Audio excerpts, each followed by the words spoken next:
Welcome back. I've got a couple of new toys I really wanted to play with. I was going to go for a ride to actually test them out, but of course got home from work early and it's raining, so not going to go out and rip any of these bikes today, hopefully tomorrow morning. But what I did get is a wireless microphone setup for the GoPro and the Insta360. So I got a little adapter for the Insta360 I'll show you guys. And the microphone kit came with 2 lapel microphones and the wireless adapter. Seems to work pretty good. I tested it just walking through my house with the Insta360, but I thought that I would toss it in my helmet, bring it out here, kind of see what it sounds like. So now I'm going to close my super dirty visor. Click that shut. I'm sure you're going to hear my heavy breathing because I was just in here moving these bikes around, and it's hotter than snot today in here, and it's raining, so it's humid. But hopefully the audio is coming through pretty good. Not a huge echo or anything like that. Yeah, so let's see how this goes. We'll see how this sounds. Again, this is mainly just an audio test. So now I'm going to go ahead and open the visor, see if that echo changes at all. Okay, so for this part, I went ahead and took my helmet off. Didn't grab a hat. You can see my shiny bald head. But I've got the microphone. It's right here in my hand. These are from a company called Movo. And they must be, I didn't do a whole lot of research. I just looked for some quick reviews on, wireless microphones that weren't hundreds of dollars. I think these were $49.99 on Amazon. It came with 2 of the microphones. They were super easy to use right out of the box. Since they're not Bluetooth or anything, I'm assuming that they use a standard radio signal to talk to the receiver. But they're pretty straightforward, so there's no programming. They had a little bit of a charge when I took them out of the box. And then I'll go ahead and show you what the Insta360 part looks like as well, because that was really neat. So here's the Insta360. I popped the charging cover off, and that just pulls down and pulls off.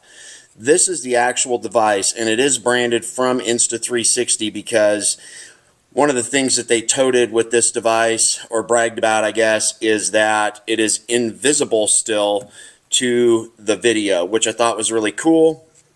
And forgot that I had this microphone, probably should be holding on to it or clipping it to my lapel, which is what it is designed for. In my helmet, I just clipped it to the nose guard here, so you probably heard me breathing really loud. But then the receiver part of the microphones, they are literally, it looks just like this, but it has an auxiliary jack on the side. It plugs in right here, and believe it or not, even though that looks like it would be really wide and in the field of view for the Insta360, it's not. It doesn't show up at all. So overall, sorry, I was, again, covering up the microphone.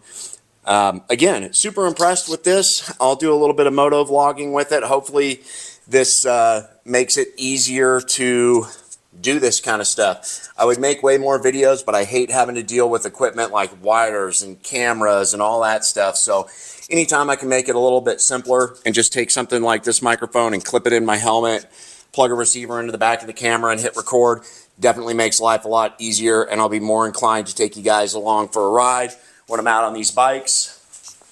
So lately the weather's been fantastic here in western North Carolina, so I've been riding the Africa Twin to work pretty much every day.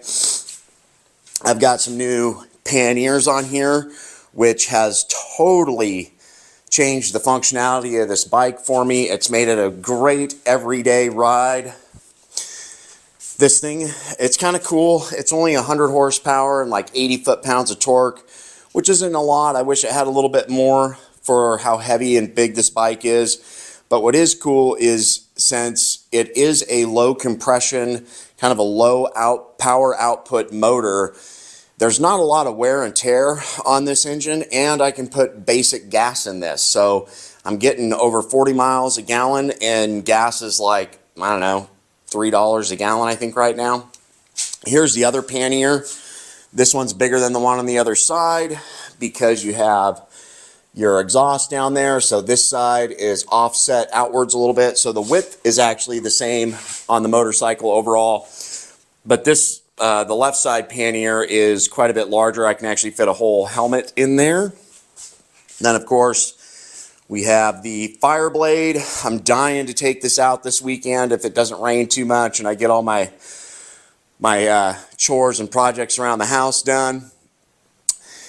And then, of course, we have the Ducati Street Fighter V4 SP2.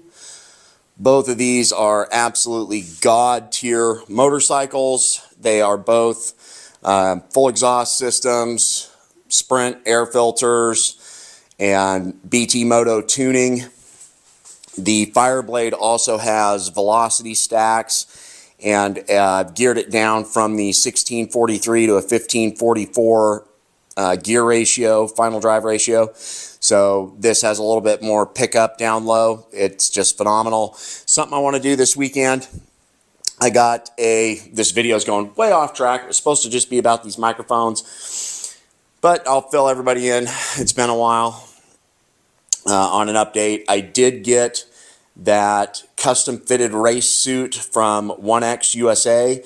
And it fits fantastic. It's sized to wear an airbag underneath, specifically the Alpine Stars Tech Air 5, which is a really comfortable airbag. It actually still breathes quite a bit of air when it's hot outside and you're moving. It does really well. However, when I wore it under my suit with the Fireblade, the built-in back protector of the airbag, it was kind of riding up my back a little bit, and when I try and tip my head back, because the ergonomics on the Fireblade are so intense, you have to constantly have your head kind of tipped up to see ahead of you.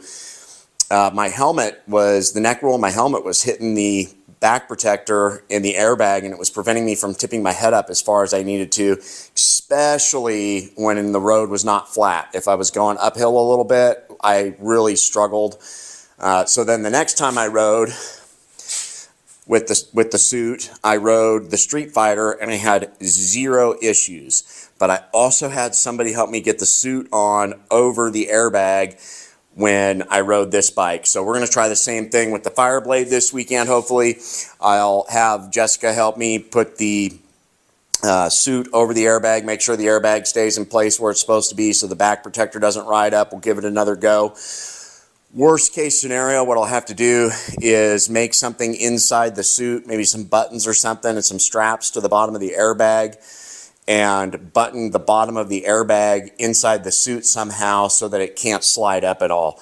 That might be a little bit complicated. I don't know if anybody has seen the inside of a race suit, but they're removable so that you can wash them, and that means that the inner liner kind of moves around a lot. So I'm not sure if trying to attach the airbag to it is going to be an easy task. But anyway, thanks for watching my video, checking out these new wireless microphones from Movo, and I will hopefully utilize these to make more vlogs, moto vlogs out on the motorcycles, because again, these are such fantastic toys to have at my fingertips.